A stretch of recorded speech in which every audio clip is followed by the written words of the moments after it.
नमस्कार मेरे प्यारे YouTube के साथियों, मैं हूं आपका साथी मिस्टर एक्स। साथियों, आज मैं आपके लिए बहुत ही इंटरेस्टिंग कहानी लेकर के आया हूं। इस कहानी को आप बिल्कुल भी मिस करने की गलती मत करना।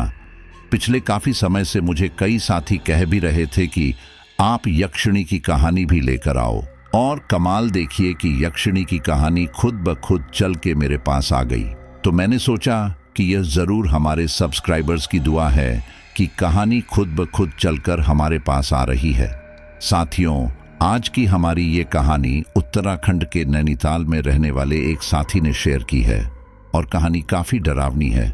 आप पहली बार ये जानोगे कि यक्षिणी क्या चीज होती है।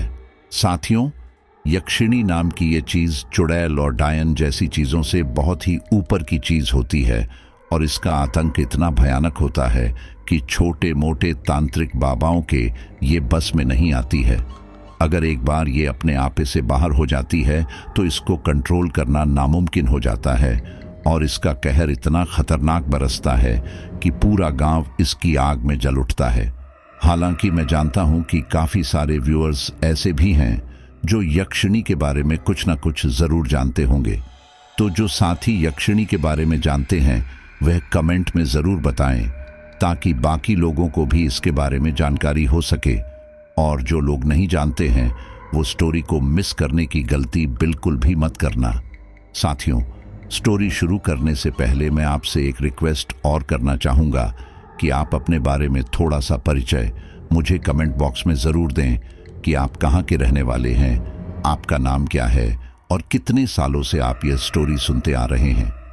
और हाँ, मुझे आपसे एक ज़रूरी बात और कहनी थी कि आप लोग स्टोरी तो सुन लेते हो, लेकिन चैनल को सब्सक्राइब नहीं करते हो। हमारे इस चैनल पर 90% लोग ऐसे हैं जो केवल स्टोरी को सुनकर ही चले जाते हैं, लेकिन चैनल को सब्सक्राइब करने में आपको मुश्किल से 1 सेकंड लगेगा, लेकिन उस 1 सेकंड से मुझे आपके लिए लंबी लंबी कहानियों को लिखने का हौसला मिलेगा। और हाँ, मेरे खास सब्सक्राइबर्स के लिए एक ज़रूरी बात बताने वाला हूं, जो मैं इसी वीडियो के आखिर में बताऊंगा।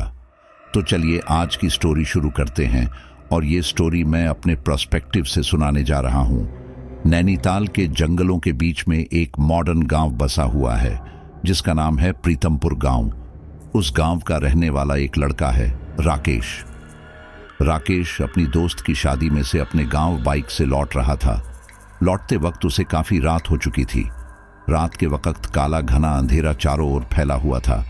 हाड़ कंपा देने वाली शीतलहर चल रही थी। सड़क पर सन्नाटा पसरा हुआ था।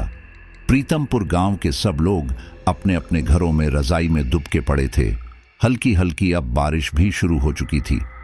प्रीतमपुर गांव से कुछ दूर पहले एक सीगल पैलेस था। कहते हैं कि इसे अंग्रेजों ने बनवाया था। सीगल पैलेस के आसपास श्मशान घाट और जंगलों के अलावा कुछ भी नहीं था। चलते चलते अचानक राकेश की बाइक उस सीगल पैलेस के सामने आकर रुक जाती है। राकेश ने जब आसमान की तरफ नजर दौड़ाई तो उसे एक भी तारा नजर नहीं आया। उसने आसपास नजर घुमाकर जब देखा तो सिवाय अंधकार के कुछ भी नजर नहीं आ रहा था। उसने मन ही मन कहा, कहाँ फंस गया मैं, अब इस बाइक का क्या करूं। ठंड भी बढ़ गई है और हल्की फुल्की बूंदाबांदी भी शुरू हो गई है। उसने जब घड़ी पर नजर डाली तो घड़ी में रात के 2 बज रहे थे। अचानक राकेश की नजर सीगल पैलेस की खिड़की पर पड़ी। उसे वहां पर रोशनी सी नजर आई, जैसे कि वहां पर आग जल रही हो। राकेश मन ही मन सोचने लगा, इतनी रात को यहां पर कौन हो सकता है।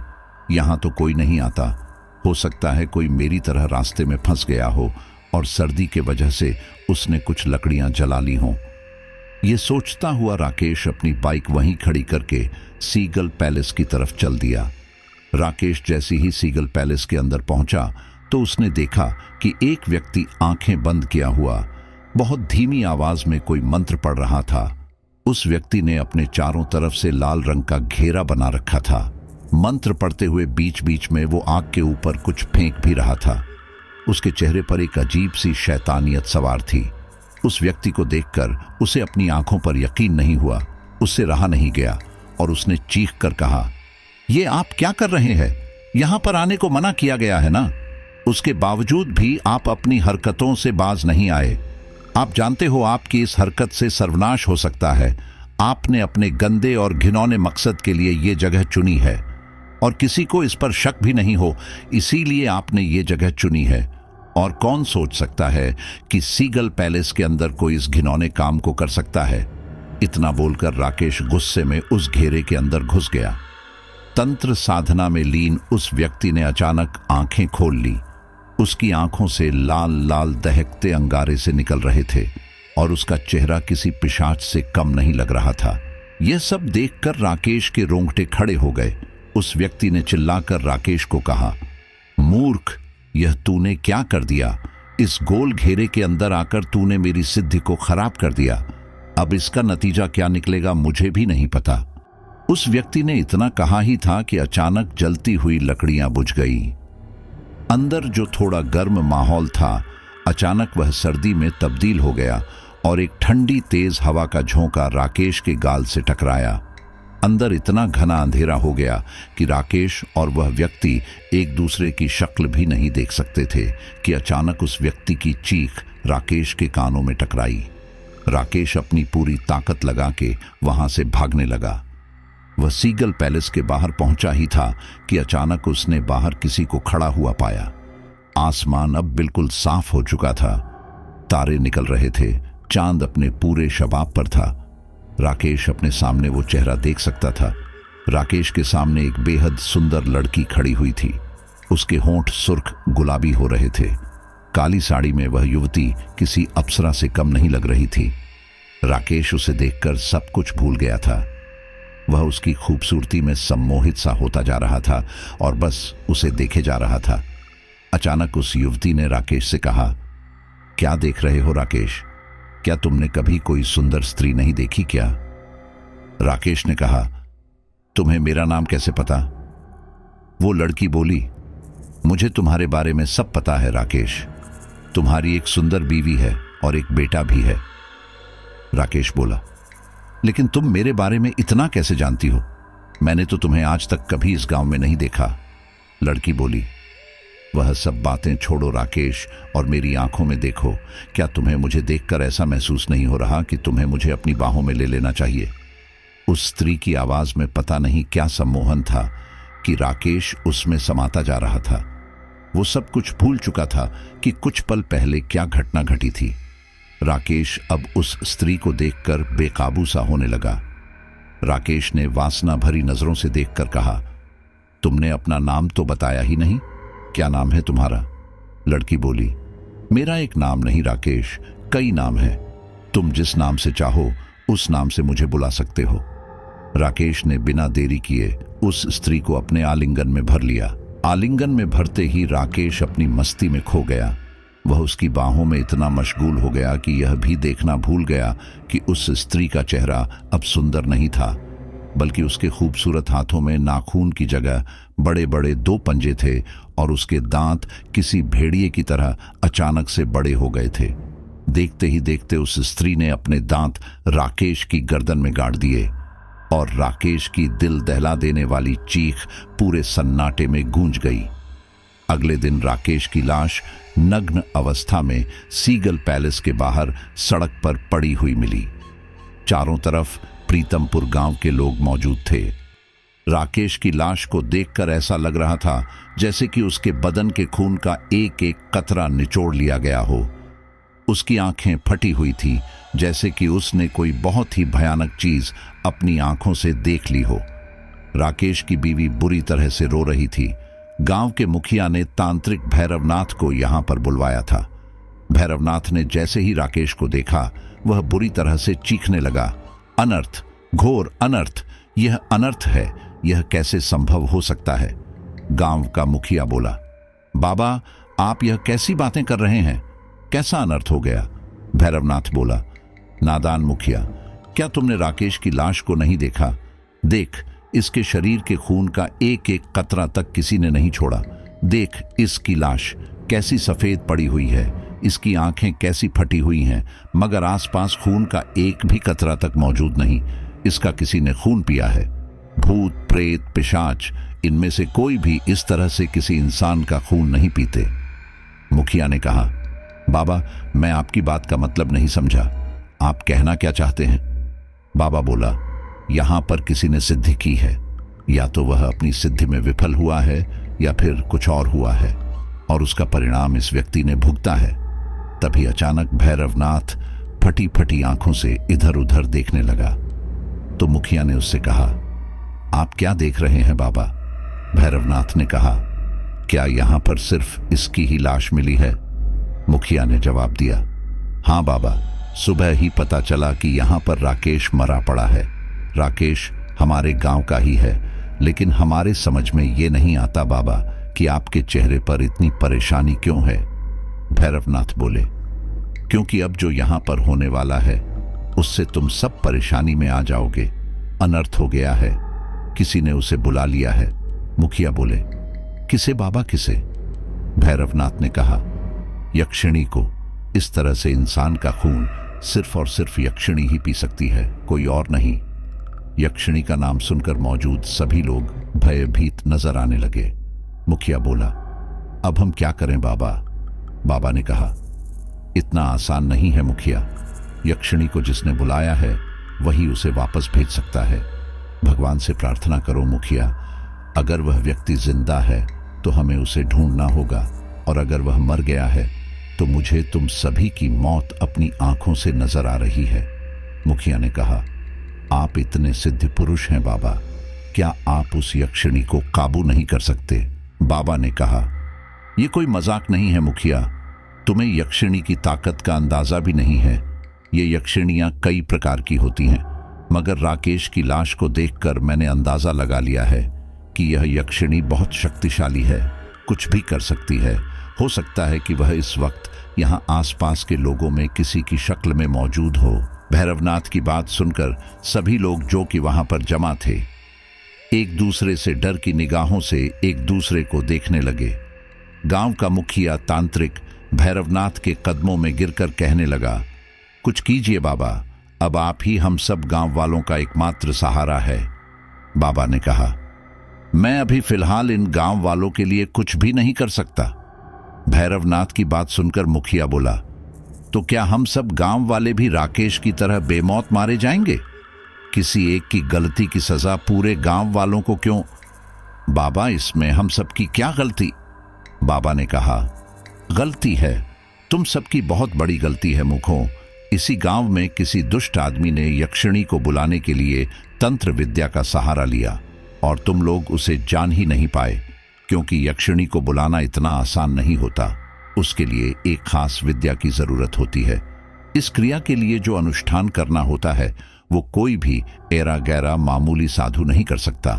तुम सब गांव वालों की नाक के नीचे वो दुष्ट इस खतरनाक अनुष्ठान को कर रहा था, और तुम लोगों को खबर तक नहीं हुई। मुखिया ने कहा, हमारी बात का यकीन मानिए बाबा, हमें इस बारे में कुछ भी नहीं मालूम, और ना ही हमारे सामने किसी ने इस तरह का यहाँ पर कोई अनुष्ठान किया है। भैरवनाथ गुस्से में सब गांव वाले और मुखिया को देखे जा रहा था। मुखिया हाथ जोड़कर भैरवनाथ से कहा, गुस्सा शांत करिए बाबा, जो होना था वह हो चुका, अब हमें आगे क्या करना है वह बताइए। मुखिया की बात सुनकर तांत्रिक भैरवनाथ सोच में पड़ गया। कुछ देर बाद वह मुखिया से बोला, मुझे उस यक्षिणी को असली रूप में बुलाने के लिए एक खास अनुष्ठान करना पड़ेगा, क्योंकि ये जानना बहुत जरूरी है कि आखिर उसको किस मकसद के लिए यहाँ बुलाया गया है। मगर इसमें कुछ दिन का वक्त लग सकता है।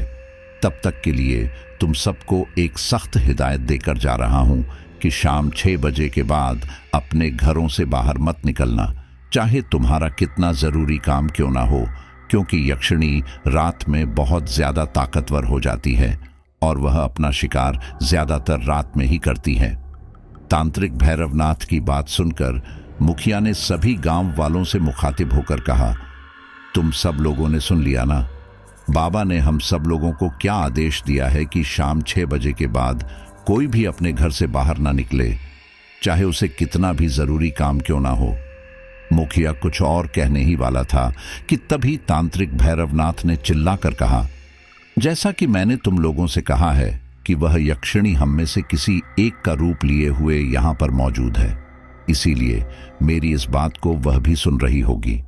शाम 6 बजे के बाद अगर कोई भी तुम्हारे घर का दरवाजा खटखटाकर तुम्हें बाहर की तरफ बुलाता है तो समझ लेना कि वह तुम्हारा कोई जान पहचान वाला नहीं खड़ा, बल्कि बाहर तुम्हारी मौत खड़ी है।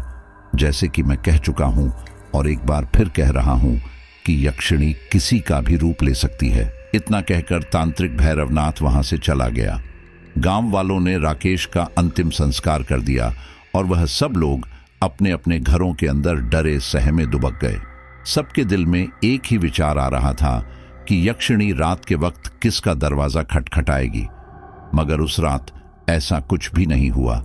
दूसरे दिन सारे गांव वाले एकत्रित होकर कल की घटना के बारे में बातचीत कर रहे थे कि अचानक एक ब्लैक कलर की मर्सिडीज वहां आकर खड़ी हो गई। उस कार में से एक हैंडसम नौजवान बाहर निकलकर गांव के एक व्यक्ति की तरफ आ गया। उस गांव के व्यक्ति का नाम योगेश था। उसने योगेश की तरफ देखकर कहा, क्या तुम मुझे बता सकते हो कि इस गांव में सीगल हाउस कहां पर है? सीगल हाउस का नाम सुनकर कड़ाके की ठंड में योगेश के माथे पर पसीना आ गया और वह उस नौजवान को गौर से देखने लगा।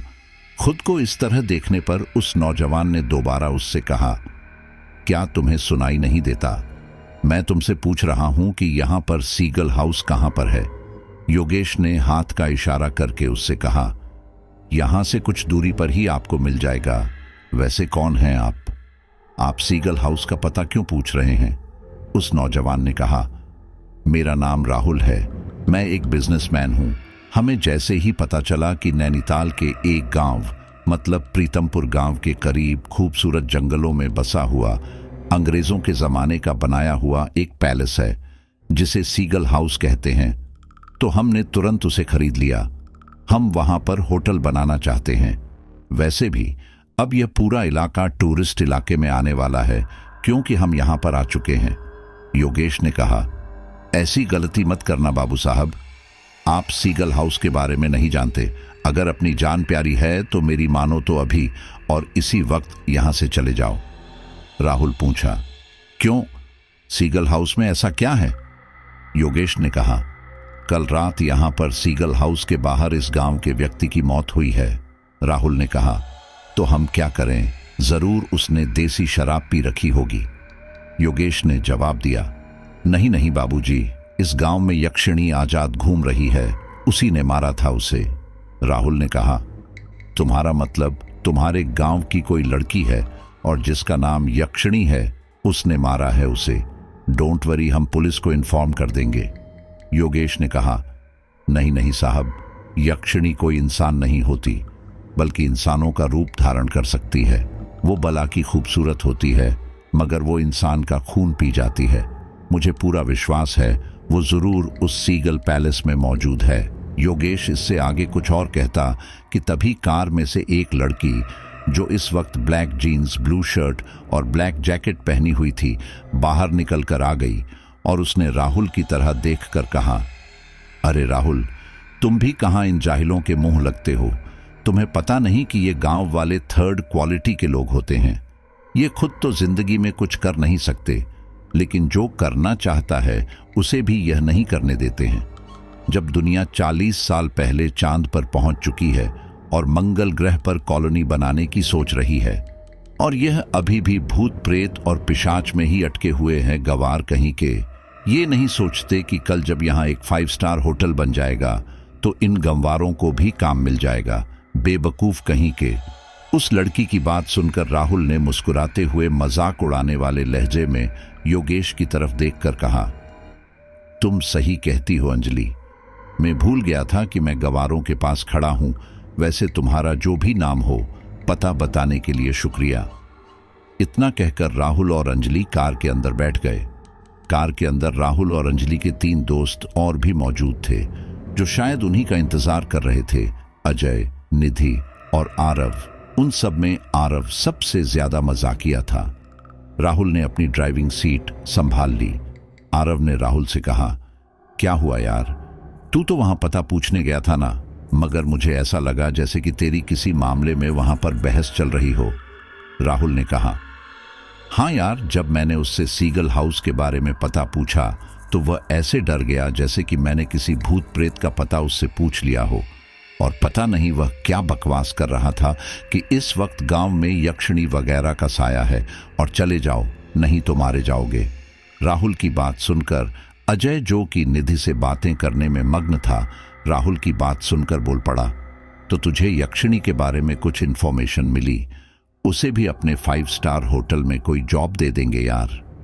राहुल ने कहा, यार पता नहीं क्या क्या बकवास करके मेरा सारा मूड खराब कर दिया। हाँ, एक तरफ यह भी बोल रहा था कि यक्षिणी लोगों का खून पी जाती है और दूसरी तरफ यह भी बोल रहा था कि वह बहुत खूबसूरत होती है। बेवकूफ़ी की हद देखो कि वो किसी की का रूप ले सकती है। पता नहीं साले ने रात में कौन सी फिल्म देखी थी। राहुल की बात सुनकर उसके तीनों दोस्त बुरी तरह से मजाक उड़ाने वाले अंदाज में हंसने लगे।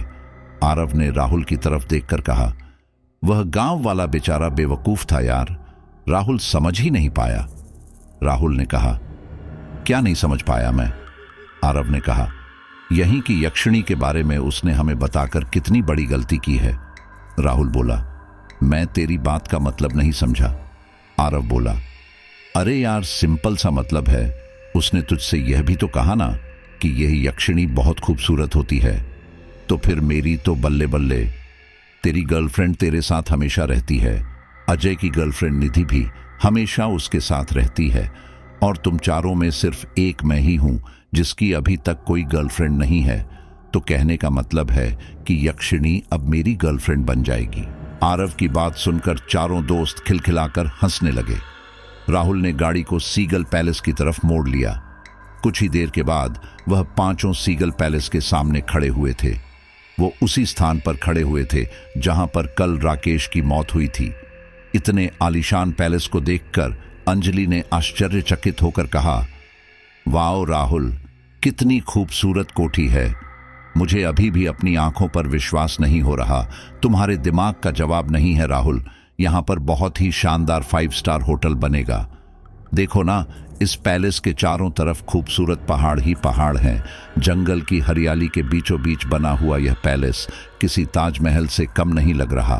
राहुल ने कहा, जानती हो अंजलि, जब मैंने इस जगह के फोटोग्राफ इंटरनेट पर देखे थे, मैं तो तभी समझ गया था कि हमें यहाँ पर 5 स्टार होटल बनाने में घाटा नहीं होगा। यह जगह भी खूबसूरत है और यहाँ का वातावरण भी अच्छा है। देखना अंजलि, वह दिन दूर नहीं जब सारे टूरिस्ट खुद ब खुद खींचे हुए हमारे इस 5 स्टार होटल में रुकने के लिए और इस जगह का मजा उठाएंगे।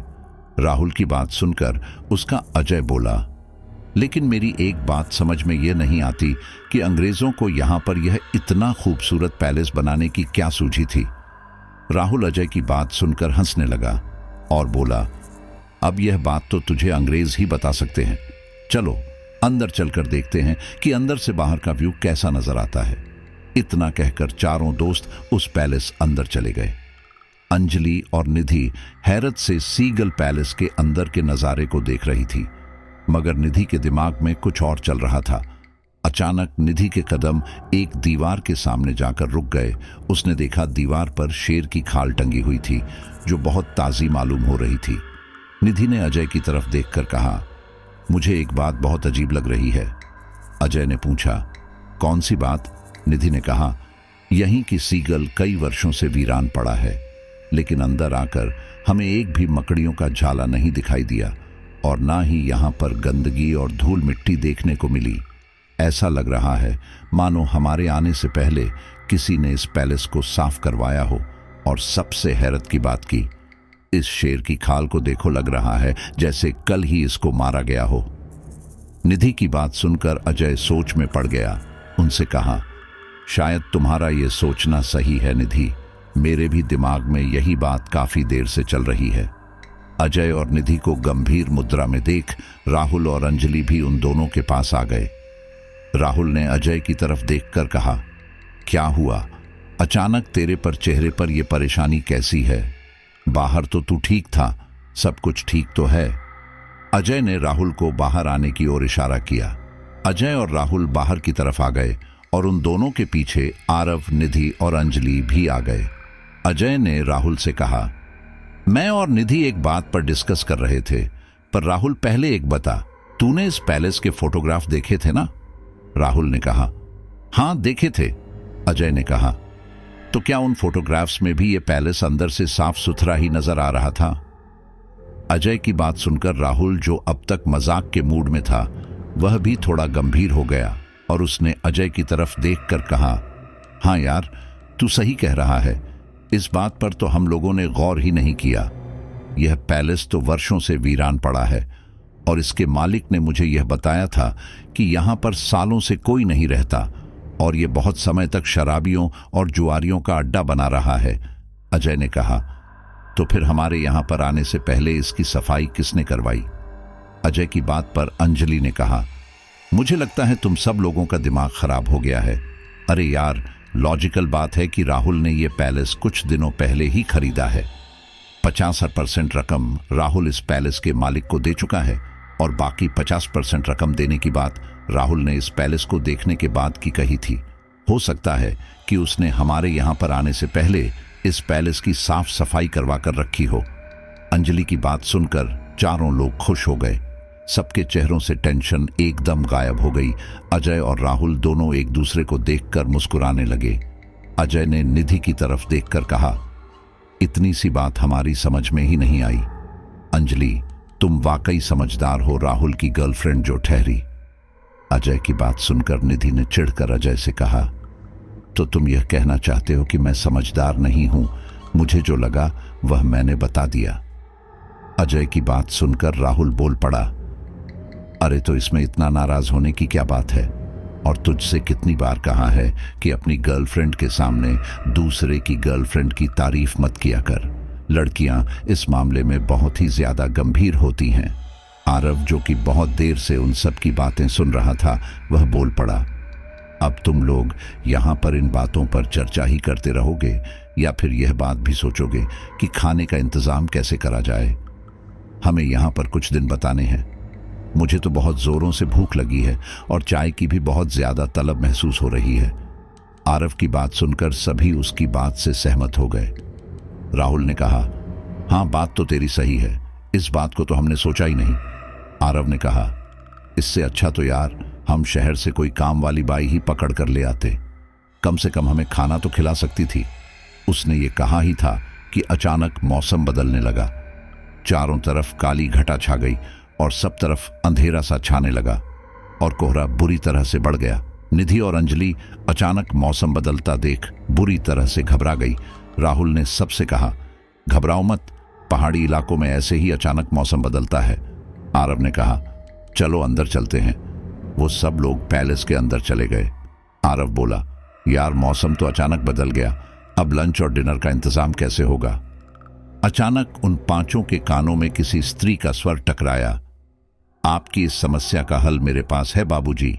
मुझे खाना बनाना बहुत अच्छा आता है और मैं आप सबके लिए बाजार से अच्छी अच्छी और ताज़ी ताज़ी सब्जी भी खरीद कर ला सकती हूँ। आवाज़ सुनकर पांचों ने सामने की ओर देखा तो उनके सामने एक बेहद खूबसूरत काले लिबास में एक युवती खड़ी हुई थी, जो उन पांचों को देखकर मुस्कुरा रही थी। उस युवती के लंबे लंबे बाल थे और बड़ी बड़ी भूरी आंखें थीं और उसका पूरा बदन गोरा चिट्टा दिख रहा हुआ था। देखने में वह किसी अप्सरा से कम नहीं मालूम पड़ रही थी। पांचों लोग एक दूसरे को सवालिया नजरों से देखने लगे। राहुल ने उस युवती से कहा, कौन हो तुम और तुम अंदर कैसे आई?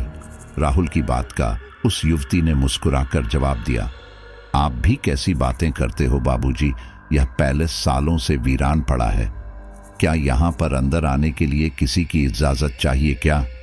राहुल ने कहा, हाँ पहले तो नहीं चाहिए थी, लेकिन शायद अब ज्यादा चाहिए हो क्योंकि हमने इस पैलेस को खरीद लिया है।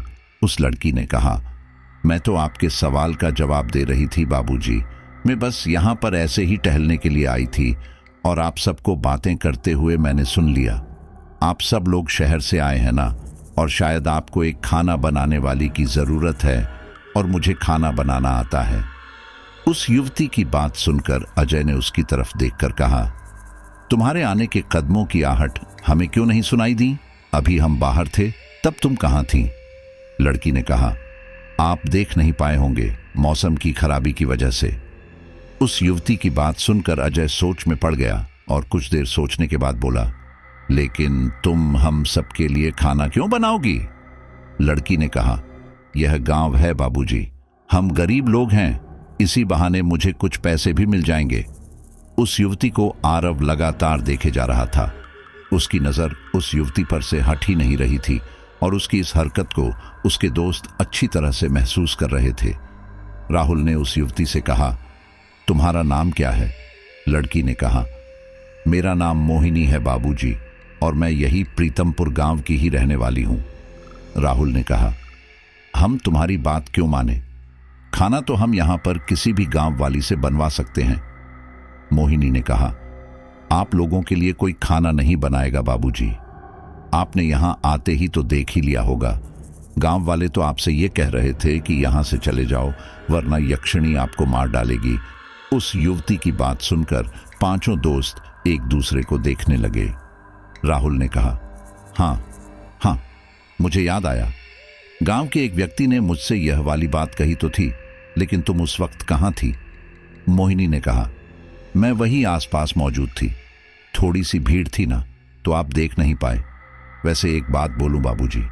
राहुल ने कहा, हाँ बोलो। मोहिनी बोली, एक तो मैं आपकी मदद के लिए तैयार हूं और उसके बदले में आप मुझे जो खुशी से दे देंगे वह मैं रख लूंगी। फिर भी आप मुझसे ऐसे सवाल जवाब कर रहे हो जैसे कि मैं कोई चोर डाकू हूं। राहुल के बोलने से पहले अचानक आरव बोला, अरे यार रख लेते हैं, कुछ दिनों की बात है, और वैसे भी मोहिनी ने कहा है कि उसे खाना बनाना बहुत अच्छा आता है और वह हमारे लिए ताजी ताजी फ्रेश सब्जी भी खरीद कर ला सकती है। आरव मोहिनी को देखकर सम्मोहित सा होता चला जा रहा था। उसने कहा, वैसे आप खाना बनाने के अलावा और क्या क्या कर लेती हैं? मोहिनी ने कहा, सब कुछ कर लेती हूं बाबूजी, मेन खाना बना लेती हूं, अच्छी सी चाय बना लेती हूं और मैं बहुत अच्छी अच्छी कहानियां भी सुनाती हूं।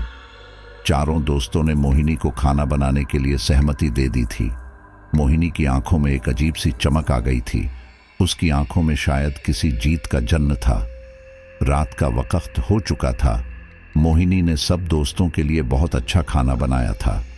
पांचों दोस्त सीगल पैलेस के एक हॉल में आग जलाए इकट्ठे बैठे हुए थे। क्योंकि बाहर सर्दी बढ़ चुकी थी और बारिश भी हो रही थी कि अचानक अजय ने सबसे कहा, मैं अभी आता हूं। तो आरव ने कहा, कहां जा रहा है भाई, अभी तो शेरो शायरी का दौर शुरू हुआ है। अजय ने जवाब दिया, अरे यार समझाकर हल्का होने जा रहा हूं। आरव ने कहा, संभल कर जाना, कहीं यक्षिणी ना आ जाए। अरे निधि, तू भी अपने बॉयफ्रेंड के साथ जा। वैसे भी गांव वाले बोल रहे थे कि यक्षिणियां बहुत खूबसूरत भी होती हैं। अजय ने कहा, तू भी ना आरव कुछ भी बोलता है, मैं अभी आता हूं। इतना कहकर अजय उस हॉल से बाहर चला गया। अजय ने अपने कदम बाथरूम की तरफ बढ़ा दिए थे, मगर उसे चलते हुए करीब 5 मिनट से ज्यादा का समय हो चुका था और उसे बाथरूम कहीं भी दिखाई नहीं दे रहा था। उसने खुद से ही कहा, करे कमाल है, अभी थोड़ी देर पहले तो बाथरूम यहीं था, कहां गायब हो गया? अचानक अजय को वो कमरा नजर आ गया जिस कमरे में बाथरूम मौजूद था। अजय ने उस कमरे के दरवाजे को जैसे ही खोला, उसने देखा सामने खड़ी अंजलि उसे देखकर मुस्कुरा रही थी। अंजलि को देखकर अजय हैरत में पड़ गया। उसने अंजलि से कहा, तुम यहां क्या कर रही हो अंजलि? अंजलि मुस्कुराती हुई अजय के करीब आ गई और उसे अजीब सी निगाहों से देखने लगी। अजय ने कहा, तुम मुझे ऐसे क्यों देख रही हो अंजलि, और तुम यहां क्या कर रही हो? तुम तो राहुल और सब लोगों के साथ बैठी हुई थी ना? वो बोली, मैं तुम्हारे लिए ही यहां पर आई हूं। आज दोपहर में तुमने मेरी तारीफ की थी ना, तो मुझे बहुत अच्छा लगा था। सच तो यह है कि मैं राहुल से ज्यादा अब तुम्हें पसंद करने लगी हूं। इतना कहकर अंजलि अजय से लिपट गई। अंजलि अजय के अंदर वासना का एक तूफान सा आ गया और वो सब कुछ भूल सा गया, मगर अचानक उसने अंजलि पर एक जोरदार धक्का दिया। यह क्या कर रही हो अंजलि? तुम राहुल की गर्लफ्रेंड हो, वो मेरा बहुत अच्छा दोस्त है। अगर उसे इस बारे में पता लगा तो वो मेरे बारे में क्या सोचेगा? यह गलत है अंजलि। अंजलि ने कहा, कुछ भी गलत नहीं है अजय, मैं बस थोड़ी देर के लिए तुम्हारा साथ चाहती हूं। अजय ने देखा अंजलि की आंखों में एक अजीब सी चमक थी। अचानक अजय ने खुद को सम्मोहन में बंधा हुआ महसूस किया। तभी अंजलि अजय से दोबारा बुरी तरह से लिपट गई और अजय सब कुछ भूल गया। अजय बस आंखें बंद किए हुए आनंद की सीमाओं में खोया हुआ था और वह इस नशे में यह भी भूल गया कि इस वक्त अंजलि का चेहरा कितना खौफनाक हो चुका था। उसके लंबे पैने और नुकीले दांत बाहर की तरफ निकल आए थे, आंखें बुरी तरह से लाल हो चुकी थीं और उसका चेहरा पूरी तरह से सफेद था। अचानक अंजलि के रूप यक्षिणी ने अपने नुकीले दांत अजय की गर्दन में गाड़ दिए और एक जोरदार चीख पूरे सीगल हाउस में गूंज गई। अजय मृत अवस्था में उसी वक्त जमीन पर गिर पड़ा। अंजलि ने उसके जिस्म का एक एक खून का कतरा तक निचोड़ लिया था और वह अपने होंठ साफ करती हुई अचानक वहां से गायब हो गई। अजय की चीख उसके दोस्तों तक जा पहुंची। अजय की चीख सुनकर चारों लोग एक दूसरे को देखने लगे। राहुल ने आरव से कहा, ये तो अजय की आवाज थी आरव, हमें जाकर तुरंत देखना चाहिए। आरव ने राहुल से कहा, तू एक काम कर, तू यही रुक में देख कर आता हूं। निधि और अंजलि के पास तेरा होना भी बहुत जरूरी है। इतना कहकर आरव उस हॉल से बाहर निकल गया और वह उस दिशा की ओर दौड़ने लगा जहां से अजय की चीखने की आवाज आई थी। वह दौड़ता हुआ उसी कमरे तक पहुंच गया जहां कुछ देर पहले अजय की चीखने की आवाज आई थी। आरव ने जैसे ही उस कमरे को खोला मगर वहां सन्नाटे के अलावा कुछ नहीं था। आरव हक्का बक्का इधर उधर देखने लगा कि तभी उसकी निगाह छत पर गई। छत का नजारा देखकर आरव के शरीर का खून जम गया। उसे ऐसा महसूस हुआ कि उसका दिल बाहर निकलकर आ जाएगा। आरव ने देखा छत पर मोहिनी छिपकली की तरह चिपकी हुई है और वह आरव को खा जाने वाली नजरों से देख रही थी। उसके बाल जमीन तक आ रहे थे और उसका शरीर तो इंसानों जैसा था मगर उसका चेहरा छिपकली जैसा था। आरव ने पूरी ताकत से चीखना चाहा कि अचानक मोहिनी ने बड़ी फुर्ती से आकर आरव का मुंह दबा लिया और उसने अपना मुंह जैसे ही खोला बड़े बड़े दांत फिर से निकल आए और उसने आरव की गर्दन पर अपने दांत गाड़ दिए। कुछ ही देर में वो आरव के शरीर का सारा खून पी गई और आरव मृत अवस्था में वहीं गिर गया। राहुल, अंजलि और निधि काफी देर तक आरव का इंतजार करते रहे। अंजलि ने राहुल से कहा, आरव अभी तक नहीं आया राहुल, उसे गए हुए अच्छा खासा वक्त हो गया है। मुझे तो कुछ गड़बड़ लग रही है। कहीं ऐसा तो नहीं कि हमने गांव वालों की बात का मजाक उड़ाकर अच्छा नहीं किया? कहीं उनकी बातों में सच्चाई तो नहीं? राहुल ने कहा, नहीं अंजलि, ऐसा मत सोचो। हो सकता हो कि अजय ने हमें डराने के लिए यह हरकत की हो। और आरव को तो तुम जानती ही हो, शायद वह भी हमें डराने की कोशिश कर रहा हो और इसी वजह से वह अब तक यहां नहीं आया। निधि ने कहा, लेकिन पता नहीं राहुल, मुझे बहुत डर लग रहा है। एक बार आरव के मजाक को तो जानती हूं लेकिन अजय ऐसा नहीं करता, ये तुम भी जानते हो। और वो लड़की मोहिनी, वह अचानक कहां गायब हो गई? राहुल ने कहा, अरे यार, वह गांव की लड़की है, अपने घर पर चली गई होगी। निधि की बात सुनकर राहुल भी परेशानी में पड़ गया और वह गहरी सोच में डूब गया कि अचानक उन तीनों के कानों में आरव की आवाज टकराई और यक्षिणी आरव के रूप में उन तीनों के सामने खड़ी थी। आरव ने कहा, लगता है तुम तीनों डर गए, हम तुम्हें डराने के लिए ही यह सब कुछ कर रहे थे। इतना कहकर यक्षिणी आरव के रूप में हंसने लगी। आरव को देखकर राहुल की जान में जान आई मगर अंजलि आरव को अजीब सी नजरों से देख रही थी। उसे आरव का बिहेवियर कुछ अजीब लग रहा था। यक्षिणी ने आरव के रूप में बड़ी चालाकी से राहुल से कहा, इन दोनों को चेहरे तो देख राहुल, कैसे डरे हुए हैं। राहुल ने कहा, वह सब तो ठीक है लेकिन अजय कहाँ है? और हम लोगों को डराने का आइडिया तेरा ही था ना? आरव ने कहा, वह बेवकूफ तो अभी तक यही समझ रहा है, वह भी तुझे डराने के लिए ही दूसरे कमरे में छुपा हुआ है। चल एक काम करते हैं, आज हम दोनों अजय को उल्टा डराते हैं। राहुल ने कहा, चल मेरे साथ, आज मैं इस अजय की ही खबर लेता हूं। इतना कहकर राहुल आरव के साथ चलने लगा। राहुल इस बात से बेखबर था कि वह जिसके साथ चल रहा था वह उसका दोस्त आरव नहीं बल्कि एक यक्षिणी थी। थोड़ी ही देर के बाद राहुल उसी कमरे में आ गया जहां पर कुछ देर पहले आरव और अजय मरे थे। राहुल ने आरव की ओर देखते हुए कहा, यहां तो मुझे कोई कहीं अजय नजर नहीं आ रहा। जैसे ही राहुल की निगाह आरव पर पड़ी, राहुल हक्का बक्का रह गया। उसके पैर जम से गए और उसके चेहरे पर खौफ के साए लहराने लगे। राहुल ने देखा उसके सामने आरव की जगह मोहिनी खड़ी हुई उसे देखकर मुस्कुरा रही थी, मगर इस वक्त मोहिनी की आंखें बिल्कुल लाल थीं और उसके बाल जमीन तक आ रहे थे। उसकी जुबान और उसका चेहरा बुरी तरह से भयानक बना हुआ था। राहुल ने डरते हुए उसकी तरफ देखकर कहा, तुम तो मोहिनी हो जिसने हमारे लिए कुछ देर पहले खाना बनाया था। यक्षिणी ने कहा, मोहिनी नहीं बेवकूफ। यक्षिणी, तुम इंसान कितने बेवकूफ होते हो, कितनी आसानी से मेरे झांसे में आ गए। राहुल ने कहा, मेरे दोस्तों का क्या हुआ? राहुल ने जैसे ही कहा, यक्षिणी बहुत जोर जोर से हंसने लगी और अचानक वह दीवार के ऊपर फिर से चिपक गई और उसका चेहरा फिर से छिपकली जैसा हो गया। राहुल का यह मंजर देखकर चेहरा सफेद पड़ गया। यक्षिणी ने कहा, मैंने उन दोनों को मार दिया है बेवकूफ इंसान। अब तू भी मरने के लिए तैयार हो जा। तेरे दोस्तों के बाद अब तेरी बारी है। राहुल चिल्लाने लगा, मुझे छोड़ दो, मुझे माफ कर दो, हमें यहां से जाने दो प्लीज। यक्षिणी बोली, वह तो किसी भी हाल में मुमकिन नहीं है। यक्षिणी की आंखों के सामने कोई इंसान मौजूद हो और यक्षिणी उसका खून पिए बगैर नहीं रहती। तुझे याद नहीं, गांव वाले ने तुझे एक चेतावनी दी थी और उसने तुझसे यह भी कहा था कि यक्षिणी हर रूप बदल सकती है।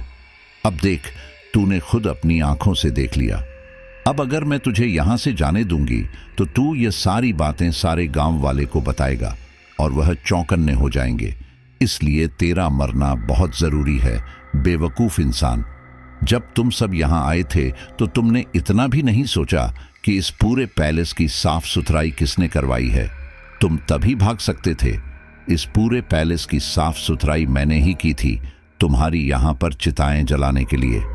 इतना कहकर यक्षिणी राहुल के ऊपर कूद पड़ी और राहुल की एक जोरदार चीख रात के सन्नाटे में गूंज गई। कुछ ही देर में यक्षिणी राहुल के शरीर के खून का एक एक कतरा पी गई और यक्षिणी जोर जोर से हंसने लगी। राहुल के चीखने की आवाज अंजलि और निधि तक भी टकराई। निधि ने अंजलि से कहा, यह सब क्या हो रहा है अंजलि? ये तो राहुल के चीखने की आवाज थी और साथ ही किसी लड़की के हंसने की आवाज कैसी? और वो लड़की मोहिनी भी अचानक कहां गई? कहीं ऐसा तो नहीं कि गांव वाले सही कह रहे थे? अंजलि बोली, तुम सही कह रही हो निधि, शायद गांव वालों की बातों में सच्चाई है। हम बहुत बड़ी मुसीबत में हैं। निधि ने कहा, तुमने देखा नहीं था अंजलि, जब आरव दोबारा यहां पर आया था तो उसका भी बिहेवियर अजीब सा था। वह किसी भी एंगल से आरव नहीं लग रहा था। लेकिन अब हम क्या करें अंजलि? तभी उन दोनों के कानों किसी औरत की आवाज टकराई।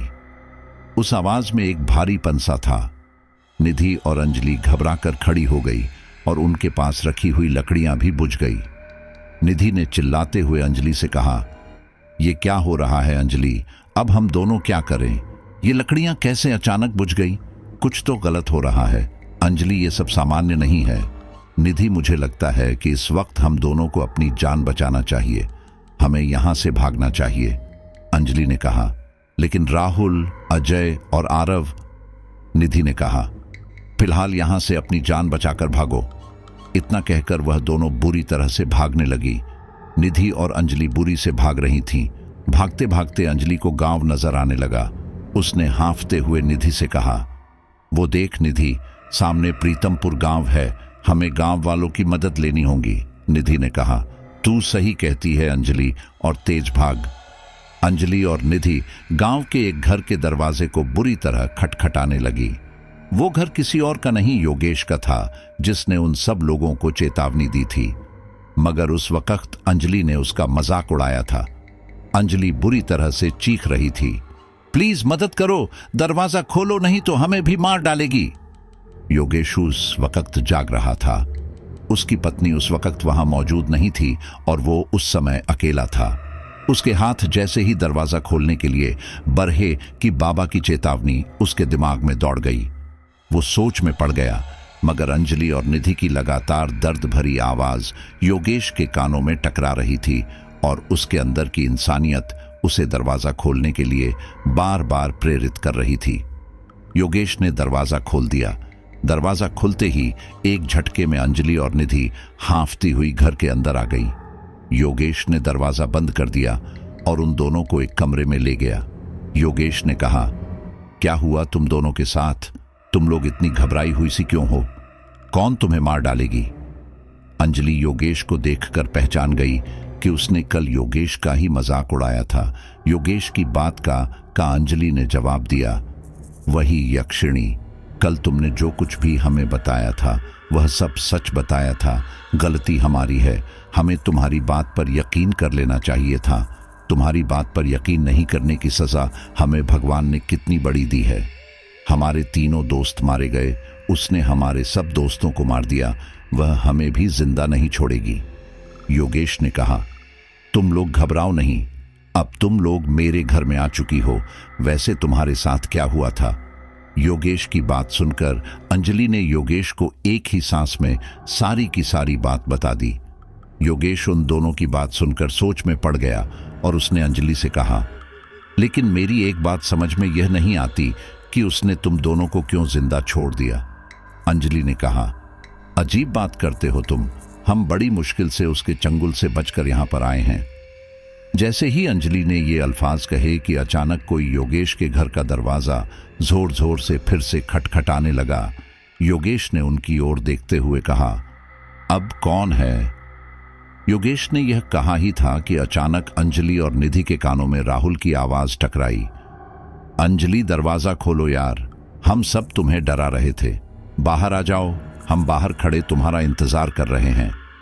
राहुल की आवाज सुनकर अंजलि चौंक कर निधि की तरफ देखने लगी कि अचानक अजय की आवाज भी निधि के कानों में टकराई, निधि प्लीज बाहर आ जाओ प्लीज, ये सिर्फ एक मजाक था, हमें पता है कि तुम इस घर में हो, हम तो तुम्हारे ही पीछे थे, बस तुम देख नहीं पाई। अंजलि और निधि दोनों एक दूसरे के चेहरे को देखने लगी। वह दोनों जिस कमरे में थी वहां पर एक बड़ी सी खिड़की भी लगी थी। अंजलि और निधि धीरे धीरे कदमों से बढ़कर उस खिड़की के पास आ गई। उन्होंने देखा कि राहुल और अजय बाहर ही खड़े हुए थे और उनके साथ आरव भी था। अंजलि ने निधि से कहा, कहीं वाकई में यह लोग हमसे मजाक तो नहीं कर रहे थे और हम सचमुच डर गए हों। निधि ने कहा, मुझे भी कुछ कुछ ऐसा ही लगता है। तभी आरव की आवाज उन दोनों के कानों में टकराई, अब देर मत करो, अंजलि और निधि बाहर आ जाओ, हम वादा करते हैं कि हम आज के बाद तुम्हें परेशान नहीं करेंगे प्लीज। आरव की आवाज सुनकर उन दोनों के चेहरे खिल उठे और अंजलि ने निधि से कहा, यह वाकई हम लोगों को डरा ही रहे थे और हम थे कि डर गए थे। अंजलि और निधि ने अपने कदम दरवाजा खोलने के लिए बढ़ाए ही थे कि तभी योगेश की चेतावनी उनके कानों में टकराई, दरवाजा खोलने की सोचना भी मत तुम दोनों ने खुद कहा था कि तुम्हारे दोस्त मर चुके हैं। योगेश की बात का अंजलि ने जवाब दिया, हाँ, लेकिन हो सकता है कि वह हमसे मजाक कर रहे हो, हमें कोई गलतफहमी हुई हो। बाहर खुद मैंने अभी उन तीनों को देखा है, वह लोग खड़े हुए हैं। योगेश इससे पहले कुछ कहता है कि अंजलि और निधि दरवाजा खोलकर बाहर आ गई, मगर जैसे ही वह दरवाजा खोलकर बाहर आई वहां सिर्फ सन्नाटा पड़ा था। वहां कोई मौजूद नहीं था सिवाय एक खूबसूरत स्त्री के, जो इस वक्त बहुत सुंदर नजर आ रही थी, मगर देखते ही देखते उस स्त्री ने विकराल रूप ले लिया। अचानक उस स्त्री के बाल जमीन तक आने लगे और उसकी आंखों का रंग लाल हो गया और उसका चेहरा पूरी तरह से काला पड़ गया और उसकी जीभ बहुत लंबी हो गई। अंजलि और निधि इससे पहले कुछ समझ पाते कि अचानक उस स्त्री ने अपनी जीभ के जरिए अंजलि को बुरी तरह से जकड़ लिया। अंजलि चीखने की कोशिश कर रही थी मगर उसकी आवाज नहीं निकल रही थी। उसका दम पूरी तरह से घुटने लगा। देखते ही देखते अंजलि का शरीर ऐसे हो गया जैसे कि उसके शरीर में खून ही ना हो और उसका शरीर बेजान होकर धरती पर गिर पड़ा। योगेश और निधि फटी आंखों से इस नज़ारे को देख रहे थे कि अचानक यक्षिणी ने अंजलि की ओर देखा। उसने अपनी जीभ अंजलि की ओर बढ़ाई ही थी कि अचानक उसके कानों में किसी का स्वर टकराया, रुक जा यक्षिणी, तेरा खेल खत्म हो गया, उस लड़की को मारने की सोचना भी नहीं। उस व्यक्ति की आवाज सुनकर यक्षिणी ने गुस्से से पीछे मुड़कर देखा तो उसके सामने बाबा भैरवनाथ हाथ में त्रिशूल लिए खड़ा हुआ उसे क्रोधित आंखों से देख रहा था। बाबा ने कहा, छोड़ दे इस लड़की को, यक्षिणी बोली, यहां से चला जा बाबा, वरना तू भी बेमौत कुत्ते की तरह मारा जाएगा। बाबा बोले, तू मेरा कुछ नहीं बिगाड़ सकती। योगेश बाबा को देखकर समझ गया कि लगता है सुबह होने वाली है। सभी गांव वाले बाहर निकल आए थे। उनके सामने एक लड़की की लाश जमीन पर पड़ी हुई थी और यक्षिणी का भयानक रूप सामने था। यक्षिणी बाबा को बोल रही थी कि तू मेरा कुछ नहीं बिगाड़ सकता तांत्रिक, क्योंकि तू नहीं जानता कि मुझे यहां पर किसने बुलाया है, और जिसने मुझे यहां पर बुलाया है सिर्फ वही मुझे वापस भेज सकता है। इतना कहकर यक्षिणी जोर जोर से हंसने लगी, मगर बाबा भैरवनाथ के होठों पर रहस्यपूर्ण मुस्कुराहट थी। उन्होंने चीखते हुए यक्षिणी की तरफ देखकर कहा, तू बहुत बड़ी गलतफहमी में है बेवकूफ यक्षिणी। मैं अच्छी तरह से जानता हूं कि तुझे यहां पर किसने बुलाया है। इतना कहकर बाबा ने अपने झोले में से एक सिंदूर निकाला, मगर यह क्या, उस सिंदूर को उन्होंने यक्षिणी की तरफ नहीं बल्कि योगेश के चेहरे की तरफ फेंक दिया। जैसे ही सिंदूर योगेश के चेहरे पर पड़ा, अचानक उसका चेहरा बदलने लगा और वह देखते ही देखते एक बूढ़े के रूप में आ गया। योगेश को देखकर सारे गांव वाले आश्चर्यचकित होकर उस बूढ़े की ओर देखने लगे। तभी बाबा भैरवनाथ की जोरदार आवाज गांव में टकराई, गांव वालों, तुम देख रहे हो यह व्यक्ति कौन है? पहचानो इस व्यक्ति को। यही वह व्यक्ति है जिसने यक्षिणी को बुलाया है। मैं जानता हूं तुम इस व्यक्ति को अच्छी तरह से जानते हो। यह व्यक्ति राकेश का चाचा महेश है। राकेश ने इसे यक्षिणी तंत्र करते हुए अपनी आंखों से देख लिया था। वह समझ गया था कि इसका इरादा क्या है, इसलिए इसने यक्षिणी के जरिए अपने ही सगे भतीजे की जान ले ली। तुम सब गांव वालों ने सालों पहले इस व्यक्ति को धक्के देकर यहां से बाहर निकाला था, क्योंकि यह एक चरित्रहीन व्यक्ति था जो गांव में किसी भी बहू बेटी की इज्जत को नहीं बख्शता था, और इसी बात का बदला लेने के लिए इसने यक्षिणी तंत्र की साधना की ताकि तुम सब गांव वालों को यह मार सके। तभी बाबा भैरवनाथ के कानों में यक्षिणी की आवाज टकराई, बहुत हो गया बाबा, अब तेरा खेल खत्म। जैसे ही यक्षिणी ने बाबा की ओर बढ़ना चाहा, बाबा ने अपने हाथ के त्रिशूल को पूरी ताकत से योगेश के सीने पर दे मारा। योगेश की एक दिल दहला देने वाली चीख पूरे गांव में गूंज गई। योगेश का बेजान शरीर जमीन पर गिर गया और यक्षिणी ने गुस्से से बाबा की ओर देखकर कहा, यह तूने क्या किया तांत्रिक? तुझे कैसे पता था? बाबा बोले, मैंने अपनी तंत्र साधना से इतना पता लगा लिया था कि यक्षिणी को बुलाने वाला राकेश का ही कोई मिलने वाला व्यक्ति था, और मैंने आज रात में ये भी पता लगा लिया था कि तू 3 लोगों की हत्या कर चुकी है। अगर मैं अभी यहां पर नहीं आता तो तू सारे गांव को श्मशान घाट बना देती। जब मैं यहां पर आया तो मैंने देखा कि योगेश बाहर खड़ा हुआ था।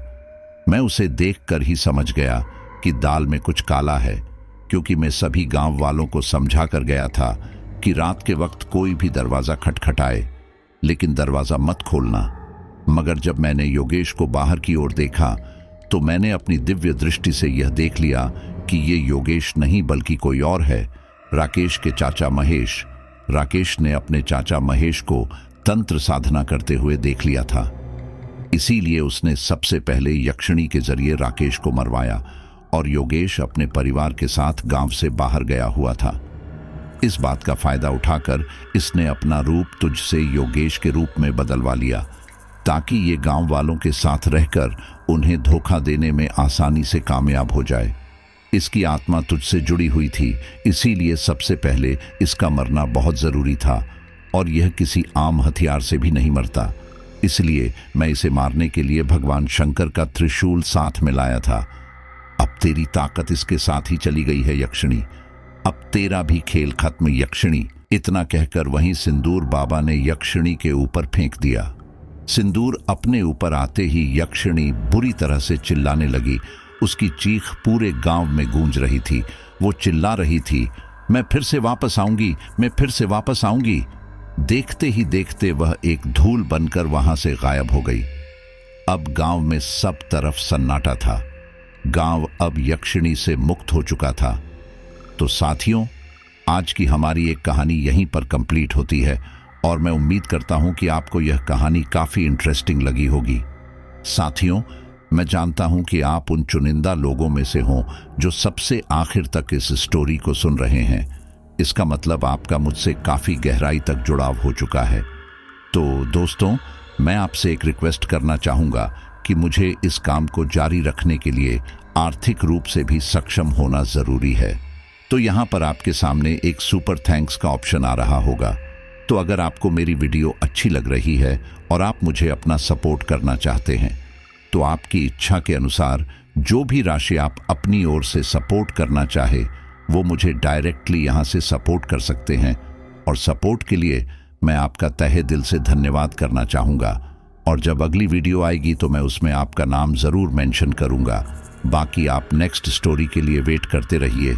तब तक के लिए अपना ख्याल रखिए और दूसरों का भी ख्याल रखिए।